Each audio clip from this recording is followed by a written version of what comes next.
Greetings Earthlings, I'm back with a review of a go-to voiceover microphone. So today we're looking at this guy, the Neumann TLM103, and if you do want to pick this guy up, it'll set you back around $1,100. I can't believe I spent that much money.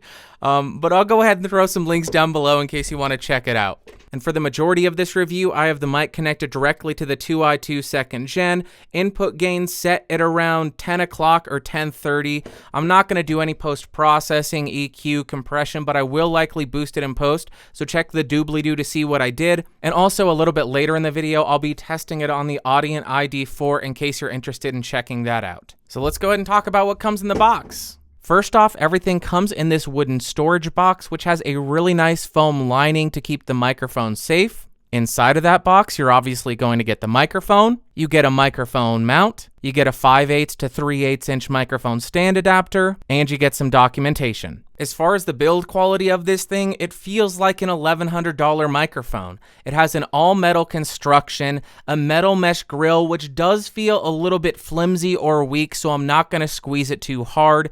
Then as you look around the microphone, there's nothing else. It's just a very simple, straightforward microphone, and then on the bottom, you'll find the XLR port. When it comes to the specs, this thing has a cardioid polar pattern, a frequency response of 20 Hz to 20 kHz, a sensitivity of approximately -33 decibels, an impedance of 50 ohms, a max SPL of 138 decibels, and a self-noise of 7 dBA. That is so incredibly quiet. So now I'm spinning around the microphone to see what the off-axis coloration is at 90 degrees.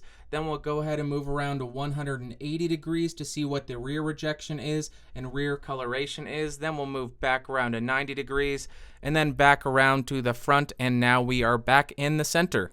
Now I'm typing on a keyboard with Cherry MX Blues to see how much of my voice versus how much of the keyboard it picks up.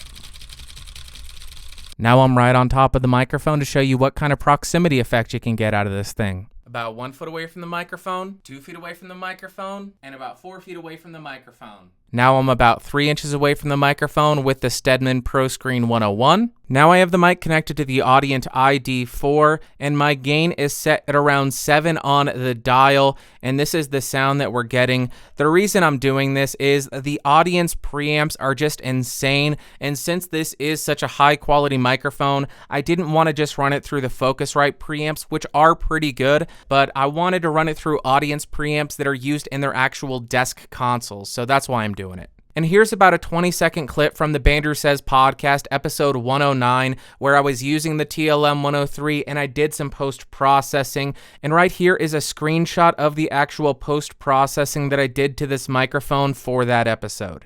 How long until somebody geotags their live stream and somebody shows up in person to attack them or just harass them and scream at them from afar? How long until that happens? I'm going to go ahead and put my money on maybe 1 month after this rolls out. If you are a live streamer, do not use this feature. Do not be an idiot. This is a stupid, stupid thing to do. Do not use it. And now here's the music test.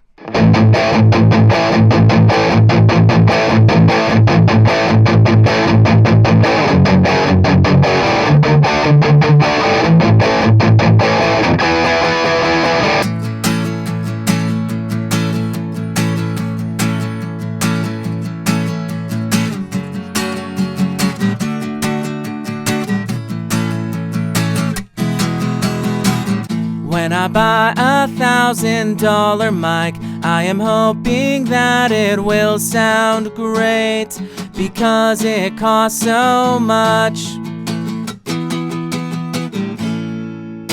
Now this is a really popular microphone for really good reasons. In terms of pros, this thing just has a very smooth sound to it. Yes, it is boosted quite significantly in the higher frequencies, but it is still really smooth sounding. The proximity effect on this thing is just incredible, and you're able to get right on top of the microphone and really use this effect to your voice's benefit. The self-noise on this thing is only 7 dBA, and that leads to a dynamic range for this microphone of 131 decibels, which is just insane. It has a great feeling build quality, and it comes with that nice storage box, and it handles processing extremely well. And then in terms of cons, this thing is just very expensive. It's worth it in my opinion, but it is very expensive, and I still can't believe I spent $1,100 on this thing. Oh man, I don't know what I'm doing here. And then also, I guess another con is this thing picks up a lot of ambient noise. It picks up everything. So my overall thoughts of this thing are, on the electric guitar, it captured the audio pretty accurately, and then it just gave the electric guitar a little bit more attack and a little bit more bite due to the boost from 4 to 15 kilohertz, and it just sounded awesome. On the acoustic, it achieved that sound that I'm always looking for, where it has a really full low body without sounding boomy, and it has some really nice shimmer in the high end, as well as attack from the guitar pick. And then for singing, it really cut through the mix and made it forward sounding. And then, as I already mentioned, the tone of this thing was just really smooth for singing. And then when we get to spoken word, typically I'm not a big fan of microphones that are really bright, and this does have a broad boost in the presence, treble, and air frequencies, but it's not harsh at all, and it's just buttery smooth, especially if you get right on top of the microphone and utilize that proximity effect. It almost offsets the presence, treble, and air boost and makes it more neutral sounding and just awesome on the voice. So would I recommend this thing? Absolutely. I think it's a killer sounding microphone, especially if you're looking for a bright microphone and if you're looking for a microphone that costs around $1,100. And I definitely see why this microphone has become so popular with voiceover artists. It has a really smooth and clear sound due to the boosts, but it also has that amazing buttery proximity effect that you can really utilize to beef up your voice and just even it out a bit. But I don't want to sell this thing short because I also thought it sounded incredible on the electric, the acoustic, and on singing, and this is definitely going to remain in my mic arsenal for whenever I record music in the future. So yes, I know this is a very expensive microphone, but this harkens back to what I said in the last review.